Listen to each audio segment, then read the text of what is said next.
안녕하세요. 오늘은 사내 근로복지기금 이슈에 대해서 잠깐 알아보겠는데요. 사내 근로복지기금이 부정한 방법으로 사용이 많이 돼서 전체 점검 이슈가 좀 있습니다. 그래서 간단하게 좀 살펴보면 우선 사내 근로복지기금이라는 거는 근로자들의 복지를 위해서 사용하라고 만든 비영리 기관이잖아요. 근데 이거를 대표자라든지 특수관계자라든지 아니면 임원들의 사적인 부분에 도움을 주기 위해서 많이 유용이 됐다. 이래서 전수점검 지시가 나왔어요. 그래서 노동부에서 전수점검을 하게 돼 있는데 이 이슈에 대해서 간단히 포인트를 좀 보겠습니다. 그래서 지금 예시로 보도자료로 나온 건 뭐냐면 어떤 한 회사에서 아파트 전세금을 대부를 해준 거예요. 근데 이게 직원 거면은 그 정관의 사업 목적에 들어가 있으면 큰 문제는 없어요. 근데 이게 대표이사 거죠. 대표이사가 고액의 아파트에 전세를 들어가는데 거기에 대부를 해줬다. 그리고 거기에 나와 있는 정관은 대표이사도 내용에 들어간다 라고 해서 정관 개정을 했어요. 근데 정관 개정을 하면 근로복지공단의 허가를 받아야 되거든요. 왜냐하면 사내 근로복지기금의 정관이라는 거는 내가 어느 범위까지 지원을 해줄 것이며 어떤 지원을 해줄 것이며 이 내용들이 전부 다 들어가 있는 거예요. 그래서 항상 말씀드리지만 정관은 그 회사의 헌법이라고 그랬잖아요. 근데 그것을 직원들뿐만 아니라 대표이사까지 확대한다는 정관이 개정되는데 그 내용을 근로복지공단에 인가를 받지 않았다라고 한 거죠. 그래놓고 대표이사한테 그거를 대부를 했습니다. 그러면 사내 근로복지기관은 비영리 재단의 재산을 유용을 한 게 되겠죠. 그래서 이게 좀 문제가 됐습니다. 이런 보도 자료가 나가면서 사내 근로복지기금에 대한 전반적인 관리 감독을 좀 강화해야 되겠다라고 해서 전수점검 지시가 내부에서 내려왔다고 합니다. 그래서 이 내용을 보면 고용노동부 장관 같은 경우에는 한 5,308개의 사내 근로복지 기금이 있다. 실제로 조회해보면 조금 더 나오긴 하지만 2026년에 인가받아서 새로 설립된 것도 있기 때문에 그래서 5,308개의 기관의 전수점검이 내려왔고 여기에 대해서 집중 점검을 하고 그다음에 사후 관리에 들어가는데 문제가 심각하면 형사 고발까지도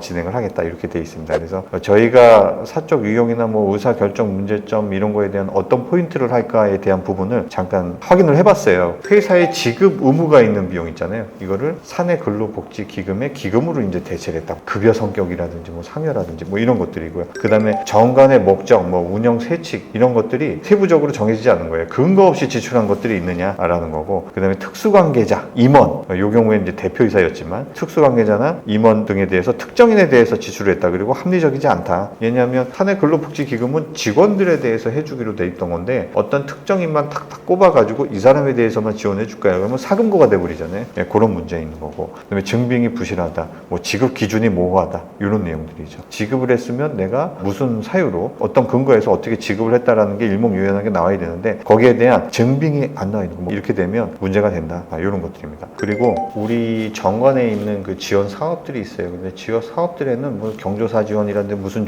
지원이라든지 여러 가지들을 다 만들어 놨잖아요. 근데 대전제는 뭐냐면 회사에서 당연히 지급해야 되는 것을 사내 근로복지기금의 정관에다가 집어넣고 들어갔다는 이유만으로 우리 사내 근로복지기금의 지원 사업이 된다라고 우기기는 힘들어요. 예를 들면 일반적으로 우리가 근로계약서를 쓰잖아요. 근로계약서를 썼을 때는 급여뿐만 아니라 상여 내지는 일반적으로 명절 떡값이라든지 여러 가지는 기본적으로 이제 포함이 돼 있다고 보는 거잖아요. 다만 근로계약서에 그걸 안 넣는 경우도 있습니다. 근데 대부분은 이제 이렇게 얘기를 하는 거죠. 그것들은 어떤 근로에 대한 대가성으로 지급하는 것들 아니냐. 그래서 통합적으로 거기에 있는 부분 중에 일부분을 빼서 사내 근로복지기금의 고유 목적 사업으로 넣는 것은 문제가 있다라고 하는 게 이번에 나온 보도 자료에 들어가 있습니다. 그래서 임금 대체적 성격이라든지 임금 보전적 성격, 예를 들어 뭐 떡값, 뭐 수당, 경력금, 포상 휴가비, 기본 상여라든지 이런 부분들에 대해서도 집중적으로 점검을 하겠다. 이렇게 나와 있습니다. 그래서 이런 점검을 토대로 향후에는 이제 어떤 법정 서류가 더 까다로워질 거예요. 예를 들어서 점검 항목을 보완한다든지 법정 서류들의 항목을 세분화해 갖고 더 늘린다든지 지금은 굉장히 운영보고서라든지 아니면 뭐 공시라든지 굉장히 간단하거든요. 근데 앞으로는 이런 항목들을